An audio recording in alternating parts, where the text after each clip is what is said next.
C.S. Lewis may be one of the most familiar Inklings to a majority of American. He is often, sometimes dubbed the Protestant saint. He is the patron saint of public intellectuals. And his story may be familiar to most people. Even so, I want to walk through a little bit of the highlights of his life and kind of give some context to his story.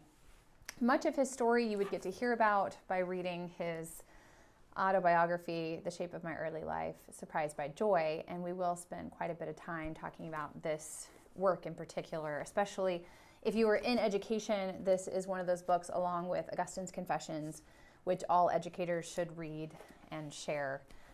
So Lewis was born in 1898. His mother was, unfortunately, she got sick and died when he was only 3 years old. And from then on, he was raised by his father alongside his brother Warnie. And the upbringing was not the brightest of childhoods. He talks quite a bit about his father being a rather melancholy man and a man who was perhaps not the most giving or generous minded of fathers. He did not appreciate necessarily the playfulness of Warnie and Jack. C.S. Lewis did like to be called Jack rather than Clive Staples. And so Jack and Warnie celebrated many of their adventures together. He has a history of stories of going through different boarding school experiences, which we won't walk through all of those, but quite a few poor schooling choices until he came to the home of the great Knock. And this was his father's tutor at one time. This was the man who will become McPhee in That Hideous Strength.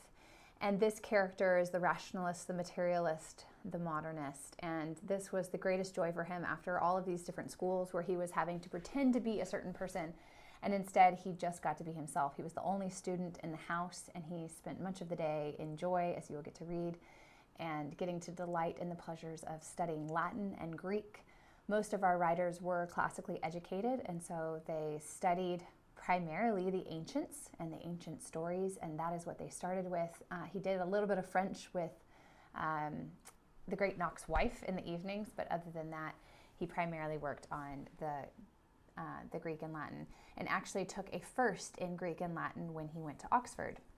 When he first attended Oxford, he had to leave very soon after because of the Great War. He served abroad alongside Pattymore. And during this time, they both made a pact with one another that if anything should happen to either one of them, they would take care of the other's family. And Jack survived and Patty didn't. And this, of course, has survivor's guilt attached to it for both him and for Tolkien, as we'll see later. And Jack returned to take care of Mrs. Moore, who moved in with him and stayed in his home nearly till her death. She was sent to a nursing home near the very end of her life, but for the most part stayed and lived with Jack. He returned to Oxford. He received a first in Greek and Latin, as I've mentioned, also a first in English, and also a first in the humanities, or the great tradition, as we would call it. During this time would have been the same time that Dorothy Sayers would have returned to Oxford to receive her degree. She was in the graduating class in 1920, the first graduating class for women. In 1925, Lewis took a position at Magdalen College as a tutor, and he stayed in that position until 1954. Unfortunately, as I've mentioned before, Oxford did not give him a position as a chair, but only kept him as a tutor, mostly because they disapproved of his popular scholarship rather than his expert scholarship. He had excelled as a scholar. He wrote The Discarded Image. He had written the preface to Paradise Lost.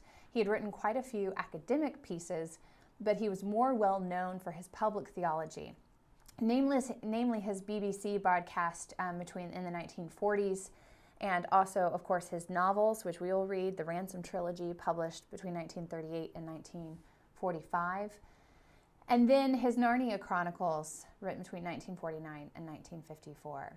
At this point, Cambridge offers him a chair, and he accepts it.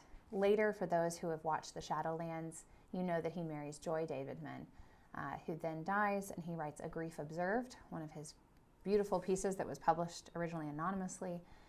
And he himself dies on the same day as John F. Kennedy and Aldous Huxley November 22nd, 1963. Surprised by joy, I love the illustration on this older version of the book because you see the light. And if you remember from our reading of Chesterton, this idea of the light entering into the darkness, of breaking in on reality. And what we have in the story of Lewis's early life is the sense of joy breaking into the humdrum reality and making him long for something higher. He actually talks about joy most of the time in a sense of longing, that's what joy was. It made him desire something that he wasn't sure exactly what it was. So surprised by joy actually doesn't refer to Joy Davidman, who he would not meet for a couple of years, but instead refers to a capital, higher sense of joy.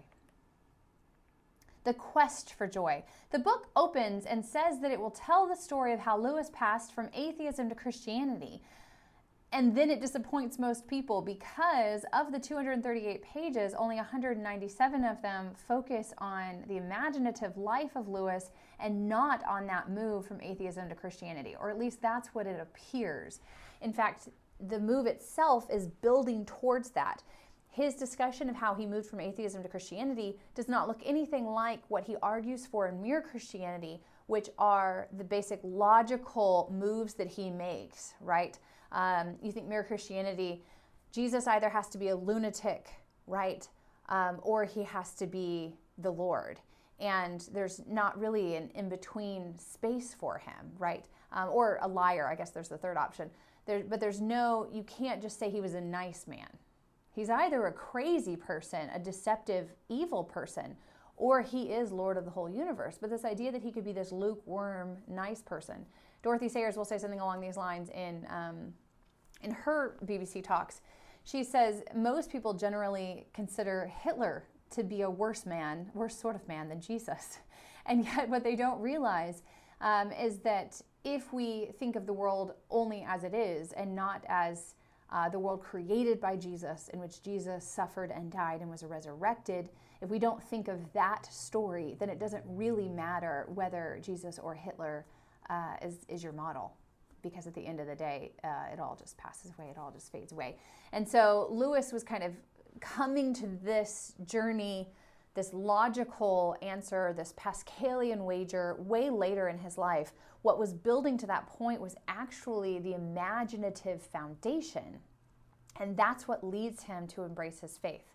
The way that Lewis conceived of the world was very medieval. And we've talked quite a bit about how Chesterton said we had to take from the tradition, from the democracy of the dead, that instead of rebelling against antiquity, we should rebel against novelty. And Lewis, too, discovers this chronological snobbery we have for things that are new versus things that are old. And so instead, he goes back in time and tries to recover the things from the past. One of those things that he recovers is a conception of the human person in 3 circles. The outermost circle of the human being is the imagination. This is the point in which we sense the world. It is the point in which we see, we smell, we touch, we taste, right? Our imagination is how we image ourselves and image the world. This circle is the one that first has to consent to allow ideas to then come to the intellect and be dissected and analyzed and moved through. So the greatest hemisphere is on the outside, and this is the imagination. Then the intellect can be converted, and finally the will can either make the move or not. The will can always choose to go against the intellect and against one's imagination, but that would be the very center of the person. So this was a very medieval idea of the human person. Lewis writes, "The 2 hemispheres of my mind were in sharpest contrast. There was a dichotomy between the 2 of them, right? Between a sea of poetry and myth, and then on the other, shallow rationalism. Nearly all I loved I believed to be imaginary. Nearly all I believed to be real I thought grim and meaningless." And so for him, literature's on one side, poetry's on one side, and the other side is science and facts. As Lewis puts it, gods and heroes versus atoms and evolution and military service. So the story of how he moves from an imagination that longs for joy to embracing the Christian faith is that story of how he passed from atheism to Christianity. He gives 3 different signposts for his faith that he found when he was a young kid: the box garden, reading squirrel nutkin, and northernness. The first is a box garden that his brother Warnie had created, and his brother brings it in, and it's just a little put together garden with little pieces and fake trees and fake grass, or maybe grass sprinkled. We don't actually have the box garden. But the box itself elicits some desire. He talks about it in a sense of, I wanted some Miltonic, Edenic, he was very heavily influenced by Milton, Edenic sense of the world. Things put right, things as they should be. Again, going back to Chesterton, when Chesterton says that in order for the world to change, we have to have an imagination of what could be as well as an imagination of the real. And so here Lewis is seeing this possibility of what could be that one could imagine oneself towards. And that's the first. The second is Squirrel Nutkin by Beatrix Potter. And I usually love to bring this story actually into my students and read it to them in school and give them the same feeling. So you have a sense of autumnness, Lewis writes about, a desire for, again, the ideal, for the way things could be, right? It's an imaginary world in which the owl is dangerous, and yet he's also the giver of the good gifts. The squirrels bring him nuts and berries and little sacrifices to his altar, except for one impudent squirrel who refuses and thus almost dies, but learns the lesson the hard way and loses his tail. He must lose, right? It must cost him not less than everything, as T.S. Eliot would say. And so you have this story that was essentially a fairy tale, eliciting some joy for something higher. And Lewis gets in touch with this. He knows that both the box garden and Squirrel Nutkin are bringing out something in him that his imagination is longing for, but his intellect could not explain. And finally, the third signpost for joy from when he was a young man, and he says that if you don't get all 3 of these, and if you don't enjoy reading the story of these 3 signposts, then you might as well shut the book, because the rest of the book's not going to make sense to you. And he really is pointing us to something. These 3 signposts matter. It may seem like they're disconnected from the rest of the story, but it's not. This book is not, as one reviewer had put it, a collection of tangents and asides. There actually is a running thread, and that running thread is imagination. And so this third signpost of joy that reaches out to his imagination is a sense of northernness, and this will kind of dominate the narrative, actually. This sense of northernness becomes a primary motivator for him. He begins to study it and look for it and seek it. And he had heard a poem, Balder is dead, is dead. And that moment, we'll hear it later with Narnia, right? Aslan is on the move. Words that to the intellect mean nothing. He had no idea what it meant that Balder is dead, but he felt something.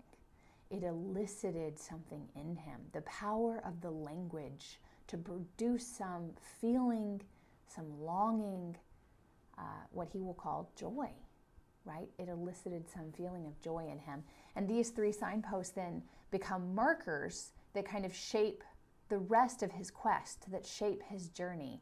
And as he finds more and more signs of them later on, right, when he will find Siegfried in the Twilight of the Gods, Wagner, and he starts finding this sense of longing again. So it will return to him repeated over and over the course of the narrative. What all of these are connected by is this thread that imagination is a way of knowing. Most people, if you ask them if imagination is a way of knowing, are going to say no in modernist culture. And the reason why is we believe in a certain conception of truth as empirically verifiable. And thus we've limited what can be true according to what we can analyze scientifically. And that's very problematic because, of course, we are not just material creatures, we are also spiritual creatures, we are souls, we are part of a visible and an invisible world, and the invisible world then disappears under this understanding of truth. Not only that, think about the invisible realities that aren't just supernatural. One's between mother and father, right? What makes a mother and father stay together, right? What produces the love between them? You can't measure it. And the more that we try to scientifically qualify what it is that makes parents be parents, that makes them love their children, that makes them love each other, that makes them act motherly, that makes them act fatherly, the more that we try to turn that into a sociological science, psychological science, that we break it down into its many pieces, we still can't get after the unquantifiable and the unexplainable. And that's what Lewis is trying to get at, that there's many things to relationships, to morality, to human nature, to this world that we live in, that can only be explained by our imaginations and only be understood, I should say understood, not even explained, by our imaginations, rather than only by science. I do not think the resemblance between Christian and the merely imaginative experience is accidental. So here he goes and is laying the groundwork for why this story that tells about his conversion actually begins in the imaginative life. All things reflect heavenly truth, the imagination not least. And reflect is an important word. This lower life of the imagination is not a beginning or a step toward the higher life of the spirit. It's merely an image. And so this is the connection between fairyland and here, that they are not disparate things, that there are reflections here, almost a Dantean sense of the soul's reflecting from paradise down into the world that we're in, that we see things from the back of the world, as Chesterton would say, rather than things as they are eventually.